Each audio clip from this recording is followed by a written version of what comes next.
రచనకి చిన్నప్పుడే తల్లిదండ్రి చనిపోవడంతో తమ నాన్నమ్మైన కాంతమ్మ దగ్గరే పెరుగుతూ ఉంటుంది. కాంతమ్మ రచనని పోషించడం కోసం కూరగాయల వ్యాపారం చేస్తూ రచనని చాలా బాగా చూసుకుంటుంది. ఒకరోజు రచన నానమ్మతో ఇలా మాట్లాడుతుంది. నానమ్మ, ఈరోజు నాకు మామిడి పండ్లు తినాలనిపిస్తుంది. నువ్వు నా కోసం మామిడి పండ్లు కొని తీసుకొని వస్తావా అని అడుగుతుంది రచన. ఇప్పుడు నాన్నమ్మ ఇలా అంటుంది. చూడమ్మా రచన, నేను ఈరోజు కూరగాయల వ్యాపారానికి వెళ్తున్నాను. వ్యాపారం అయిపోయి వచ్చిన తర్వాత ఆ వచ్చిన డబ్బుతో రేపు నీకు మామిడి పండ్లు కొనిస్తాను. నా బంగారు తల్లివి కదా, ఈ ఒక్క రోజుకి నువ్వు అర్థం చేసుకుంటావని నేను అనుకుంటున్నాను అని అంటుంది నానమ్మ. అలా కాదు నానమ్మ, నాకిప్పుడే మామిడి పండు తినాలనిపిస్తుంది. నాకిప్పుడు తినాలనిపిస్తే నువ్వు ఎప్పుడో కొనిస్తానంటావేంటి? నాకిప్పుడే మామిడి పండు కావాలి. నేను చెప్తున్నాను కదమ్మా, నేను చెప్పింది కొంచెం అర్థం చేసుకోవే. నేను వెళ్ళి వ్యాపారం చేసి వచ్చిన డబ్బుతో నీకు మామిడి పండ్లు కొంటాను. అంతవరకు ముద్దిగా ఇంట్లో ఉండి చదువుకోమ్మా నా బంగారు తల్లి. ఇంకా చేసేదేమీ లేక నానమ్మ చెప్పిన దానికి సరే అంటుంది రచన. నానమ్మ వెళ్ళిన తర్వాత కొంతసేపటికి రచన తనలో తాను ఇలా మాట్లాడుకుంటుంది. ఈ నానమ్మ ఎప్పుడూ ఇంతే.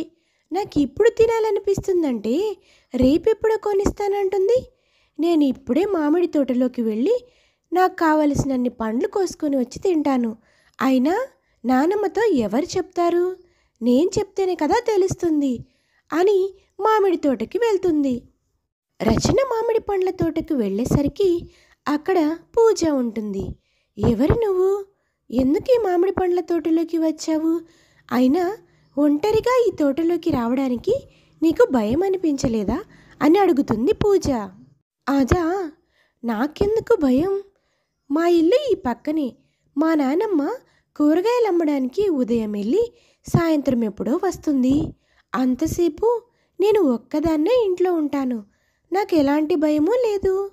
నేను ఒక మామిడి పండు కోసుకుందామని ఈ తోటలోకి వచ్చాను. ఈ తోటలో నేను మామిడి పండు కోసుకోవచ్చా? నువ్వు మామిడి పండు కోసుకోవచ్చు, కానీ ఒక కండిషన్ మీద అయితేనే నువ్వు మామిడి పండు కోసుకోవాలి. అదేంటి? ఏ షరతు? అదేమిటంటే ఈ రోజు నుంచి నువ్వు నాతో స్నేహం చేస్తానంటే నువ్వు మా తోటలో మామిడి పండ్లు కోసుకోవచ్చు. ఎందుకంటే ఈ తోట మాదే. ఓ అలాగా, ఈ తోట మీద నీకెలాంటి అభ్యంతరం లేదంటే నాతో స్నేహం చేయడానికి నేను కూడా నీతో స్నేహం చేస్తాను. అలా ఆ రోజు నుంచి పూజ ఇంకా రచన ఇద్దరు మంచి స్నేహితులు అవుతారు.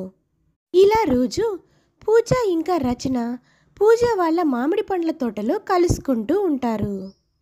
ఒకరోజు పూజ రచనని వాళ్ళ ఇంటికి తీసుకుని వెళ్తుంది. ఇంటికి తీసుకుని వెళ్ళి పూజ తల్లితో ఇలా అంటుంది.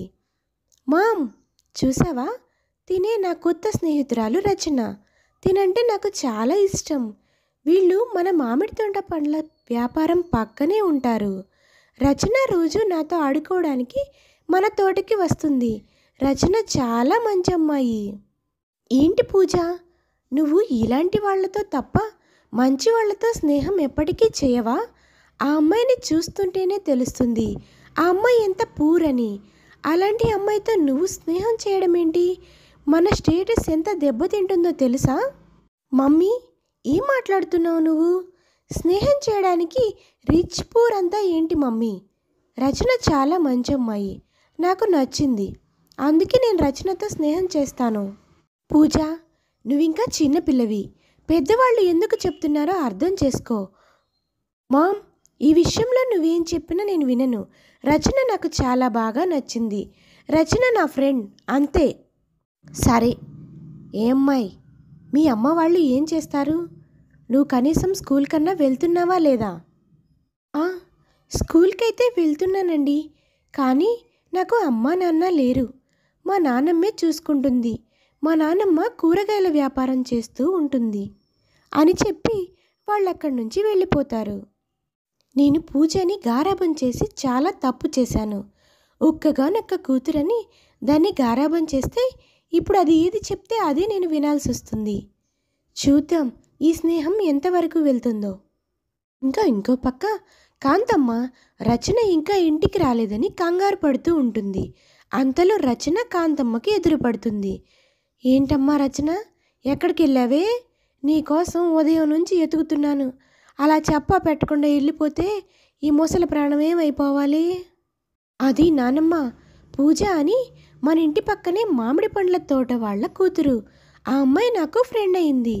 ఆ అమ్మాయి తన ఇల్లు చూపిస్తానంటే వెళ్ళొచ్చాను నానమ్మ. సరేనే, జాగ్రత్త. ఇంకెప్పుడు నాకు చెప్పకుండా ఎక్కడికి మాకు ఎంత కంగారు పడ్డానో తెలుసా అని అంటుంది. ఇలా కొద్ది రోజులు గడిచిపోతాయి. ఆ తర్వాత కొద్ది రోజులకి రచన ఇంకా పూజ ఇద్దరు పెద్దవాళ్ళు అవుతారు. రచన ఒకరోజు తన నానమ్మతో ఇలా అంటుంది. నానమ్మ, నేను పూజ దగ్గరికి వెళ్ళి పూజని తీసుకొని కాలేజీకి వెళ్తాను. ఈరోజే లాస్ట్ ఎగ్జామ్. అలాగేనమ్మా, నువ్వు జాగ్రత్తగా వెళ్ళు. పరీక్షలు బాగా రాయమ్మా. మనలాంటి డబ్బు లేని వాళ్ళకి చదువేనమ్మా మంచి ఆయుధం. నువ్వు మంచి ఉద్యోగం చేస్తే నీకు చక్కని మొగుడొస్తాడు. ఈ నానమ్మను కూడా నువ్వు జాగ్రత్తగా చూసుకుంటావన్న నమ్మకం నాకుందమ్మా. జాగ్రత్తగా వెళ్ళిరమ్మా రచన అని చెప్తుంది నానమ్మ.